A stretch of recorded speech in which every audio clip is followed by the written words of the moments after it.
Frank Sinatra and Marilyn Monroe shared more than fame, more than parties, more than headlines. Behind the cameras, away from the chaos, he may have been the only person who truly saw her. They were never officially a couple. They never made a film together. But their late-night phone calls, their quiet weekends away from Hollywood, and the one gift he gave her before she died, it all tells a different story.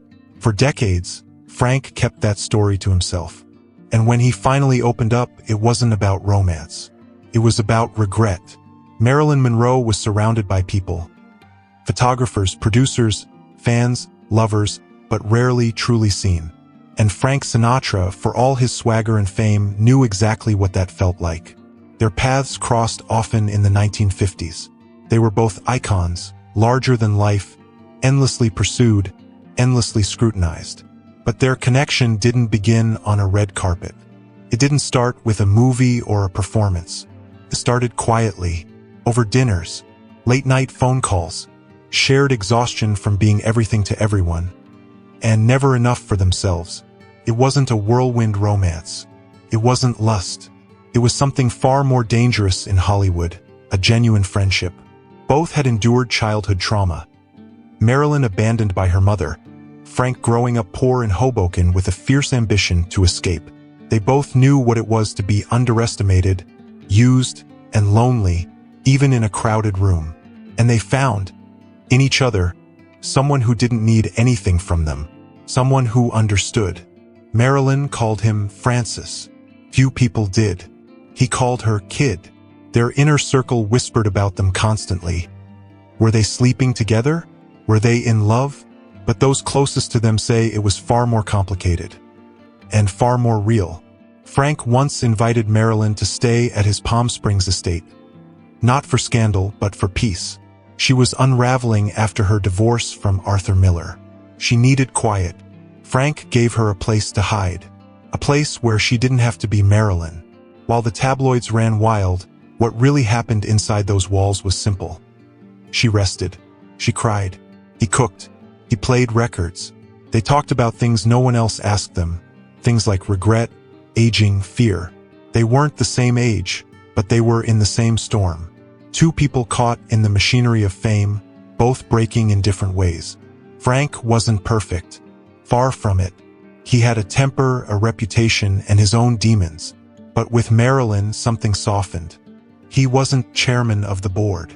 He was just a man who wanted to protect someone too fragile for the world she lived in. And Marilyn? She let her guard down around him in ways few had seen. She didn't need to perform, didn't need to seduce. She just needed to breathe. And with Frank, she could. There's one story Frank told only once years later. About a night in 1961 when Marilyn showed up at his door, barefoot, crying, after another betrayal from someone she trusted. He said she didn't speak for the first half hour, just sat on his couch, hugging her knees. He didn't ask questions. He didn't need to. That moment stayed with him. Not because it was dramatic, but because it was so ordinary, so human. A woman the world obsessed over, reduced to silence in a friend's home. That night, he told someone privately, was when he realized she wasn't going to make it. But he never told her that. Not then. He thought she might get through it. That maybe being near someone who understood would be enough. And in a way, he hoped he would be enough. That just being there would save her. But that was the beginning of the regret. Because as much as he saw her, he never said the words she needed to hear. It was a warm night in 1961, sometime in late spring. Frank Sinatra was alone at his Palm Springs estate, flipping through records, when a knock came at the door. No driver, no warning, just Marilyn Monroe. Barefoot, coatless, mascara running, and silent. She didn't need to explain. Frank had seen this version of her before, the raw one, the one the cameras never captured.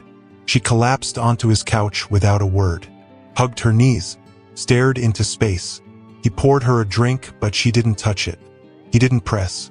He just sat across from her and waited. After nearly half an hour, she whispered, "They all lie." And that was it. He knew who she meant. Studio executives, doctors, men she trusted. He didn't need names. Marilyn had been trying to find stability for years, cycling through therapists, husbands, pills, and promises. Every time she seemed close to something real, it slipped away. That night she stayed over, not in his bed but in his guest room.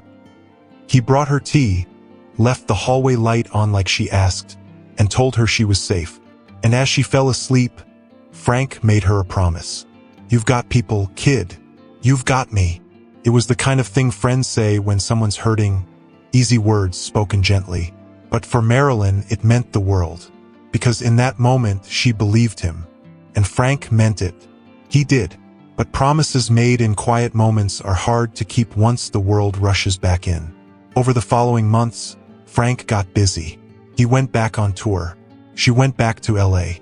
They spoke on the phone, but less often. He told her to call anytime. She rarely did. When she did, he wasn't always home. Or sometimes he just didn't pick up. Not because he didn't care, but because life happens. Work happens. Distance happens. And when Marilyn was hospitalized later that year, Frank didn't visit. It wasn't malicious. It wasn't neglect. It was avoidance. He didn't know what to say anymore. He didn't want to see her like that. Part of him thought he might make things worse. And part of him, he'd later admit, was afraid. Afraid he'd failed her without realizing it. Because Frank Sinatra could fix a tour, a business deal, a broken heart. But not this. Not her pain. Not her unraveling. The last time they spoke was brief. She called while he was in New York. She sounded tired, flat. She asked if he still had the old house in Palm Springs. He said yes, and joked that it was still too quiet.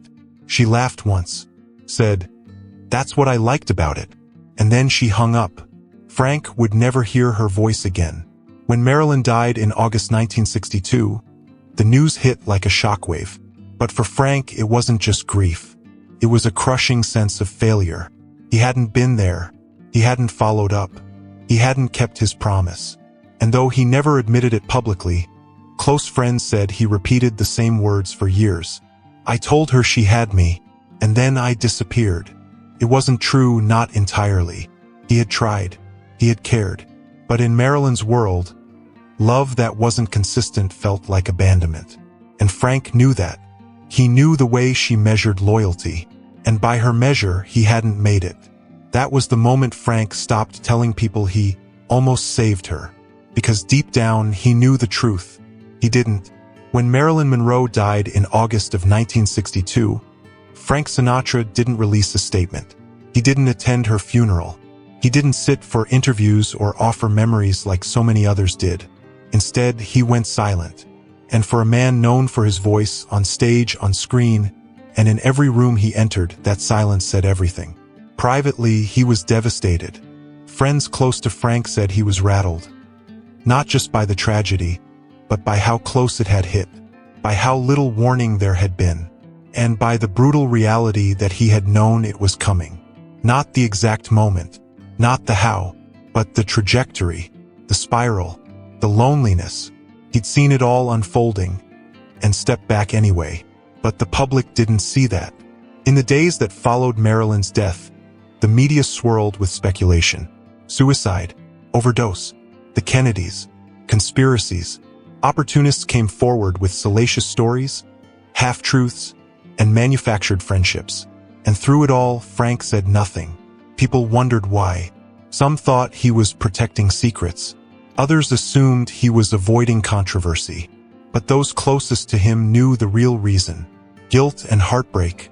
Frank didn't want to be another person who used Marilyn's name. He'd seen what the tabloids did to her while she was alive, how they twisted her pain into punchlines. And he refused to be a part of that circus. He told one friend quietly, "She deserved better than what they're doing to her. She deserved better than what any of us gave her." There was one thing, though, one detail Frank never spoke of publicly, not even in his later years. A small item, a bracelet. He had given it to Marilyn not long before her death. Nothing flashy, not diamonds, just a slim gold bangle, engraved on the inside with 4 simple words: "You're not alone, kid." It was meant as a reminder, a tether, something to hold on to when the nights got long. The bracelet was found in her bedroom after she died. Never mentioned in reports. Never auctioned. Frank made sure of it. He quietly pulled strings, asked the right people, and reclaimed it.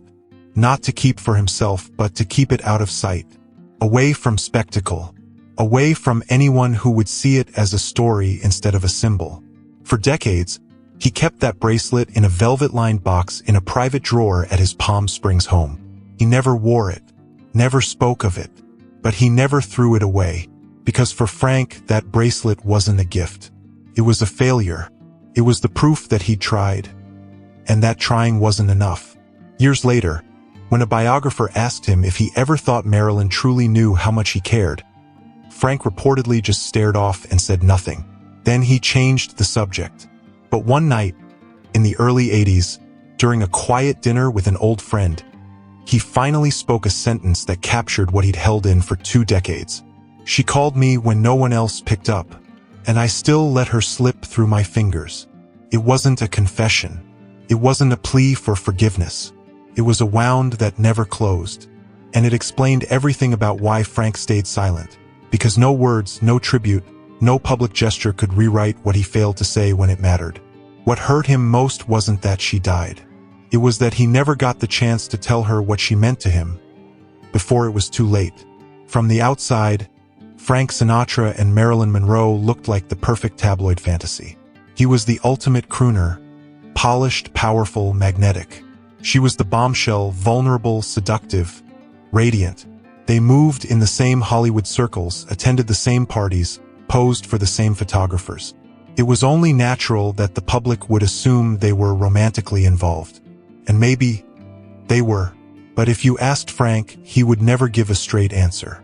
Reporters tried over and over in the years after her death. Some asked gently, others pushed. One even asked him outright, "Were you in love with her?" Frank lit a cigarette, paused, and said, "Everyone was in love with her. That was the problem." But what Frank never explained, what he kept to himself, was that his love for Marilyn didn't fit neatly into a headline. It wasn't some scandalous affair or a passionate whirlwind. It was something much quieter, much harder to define. He had lovers. So did she.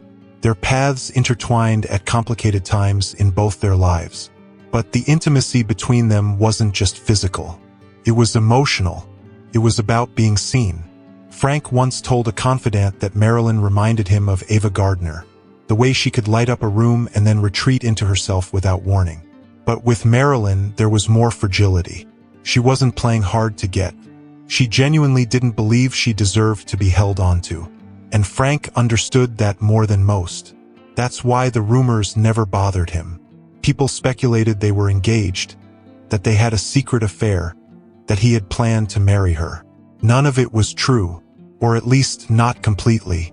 What was true is this: Frank cared for her in a way that scared him, because caring meant responsibility, and responsibility meant risk. And he knew, deep down, that if he let himself love her fully, he might get pulled into her darkness. And that terrified him. One of Marilyn's friends once said that Frank saw a version of her no one else did. Not the sex symbol, not the broken child, but something in between, a woman desperate to belong, desperate to be told she wasn't just beautiful or famous, but safe. Frank gave her that when he could, but he never let it go further. He never let her into his real life. She never met his children, never stayed more than a weekend. He kept a wall between them, not out of coldness, but out of fear.